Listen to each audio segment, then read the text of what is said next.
Assalamualaikum warahmatullahi wabarakatuh. Saya Yolanda dengan NIM D1B018189 Fakultas Pertanian Universitas Jambi.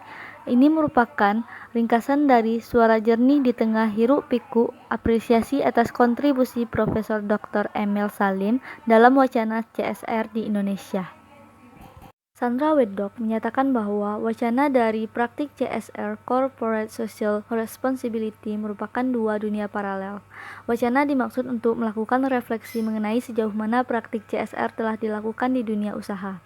Karakteristik inti CSR di atas belum menjadi karakteristik praktik CSR di sebagian besar perusahaan yang beroperasi di Indonesia.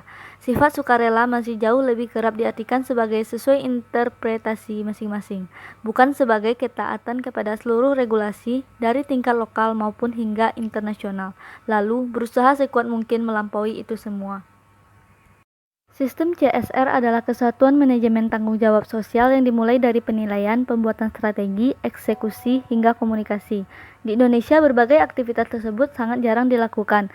Praktik CSR di Indonesia yang paling kurang mendapat perhatian adalah komunikasi. Sebagian besar komunikasi perusahaan yang menggunakan istilah CSR tampaknya adalah upaya perusahaan untuk meningkatkan citra belaka, tanpa didukung oleh peningkatan kinerja sosial dan lingkungan yang sepadan. Selanjutnya, pemikiran CSR Profesor Dr. Emil Salim. Profesor Dr. Emil Salim yang kerap disapa Pak Emil dalam berbagai kesempatan telah mengemukakan pemikirannya yang sangat sesuai dengan CSR arus utama dan progresif. Analisis yang dilakukan atas 10 presentasi Pak Emil antara Januari 2005 hingga Mei 2009 menunjukkan bahwa gagasan-gagasannya yang original dan diturunkan dari konsep pembangunan berkelanjutan, konsep yang turut ia bantu kelahirannya tahun 1987 melalui keanggotaannya di Komisi Brundtland, sesungguhnya sangat dekat dengan gagasan para pemuka CSR di tingkat global. Setelah itu, kritik atas Milton Friedman dan praktik pembangunan. Pak Emil membuka dengan pernyataan bahwa ia menentang pendirian Milton bahwa the business of business is business. Ia mencela logika bahwa bisnis adalah cara untuk mengumpulkan uang semata, baru kemudian membagi keuntungan yang diperolehnya untuk beragam tujuan termasuk CSR. Pak Emil berpendapat bahwa the business of business is to raise sustainability and humanity. Kredo ini seharusnya untuk menjaga basis kesadaran setiap pihak yang hendak menjalankan bisnis, karena hanya dengan demikian bisnis akan kembali diakui menjadi anak kandung peradaban. Aktivitas bisnis pada mulanya adalah aktivitas yang mulia, karena secara murni ditujukan untuk melayani kebutuhan. Selanjutnya, dimensi sosial. Pengakuan bahwa bisnis memiliki 3 kepentingan yang harus dilayani dengan seimbang adalah mutlak. Pak Emil menyebutkan bahwa yang pertama-tama adalah focusing on humanity and society, yaitu upaya untuk secara sadar dan terus-menerus meningkatkan kualitas manusia, baik yang terlibat dalam proses produksi maupun yang mengkonsumsi produk yang dihasilkan. Tanggung jawab tersebut mustahil bisa dilaksanakan manakala perusahaan tidak melakukan analisis dampak sosial dengan mendetail. Dimensi lingkungan. Pak Emil mengingatkan bahwa manusia hanya mampu untuk mengubah berbagai bentuk sumber daya alam, bukan menciptakannya. Karena itu, sumber daya alam pastilah jumlahnya terbatas, terutama yang bersifat tak terbarukan. Dengan kesadaran ini, maka pilihan-pilihan dalam mengubah bentuk sumber daya alam itu harus benar-benar dipikirkan. Itu bukan saja untuk kebaikan generasi sekarang, namun juga untuk jaminan ketersediaan sumber daya alam bagi generasi yang mendatang.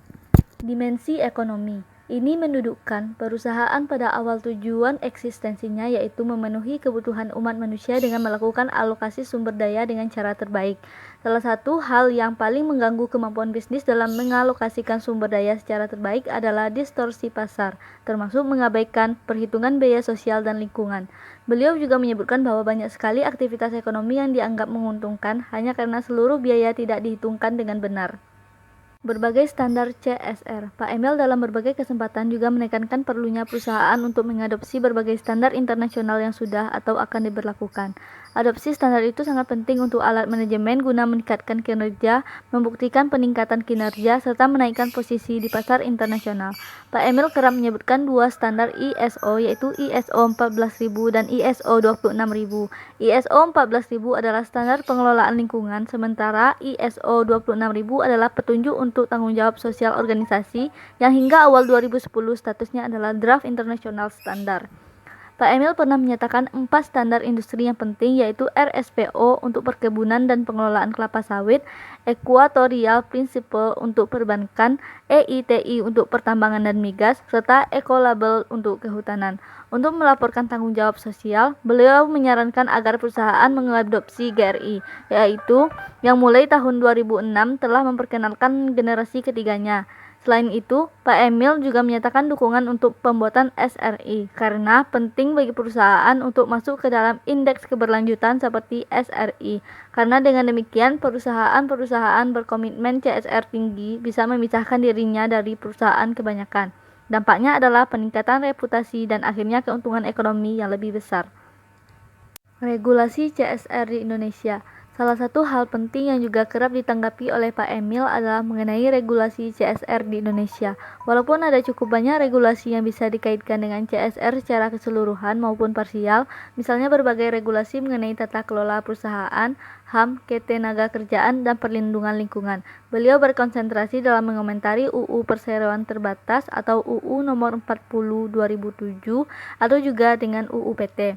Pak Emil tampaknya tidak pernah mengomentari UU Penanaman Modal maupun SK Menteri Negara BUMN mengenai program kemitraan dan bina lingkungan atau PKBL.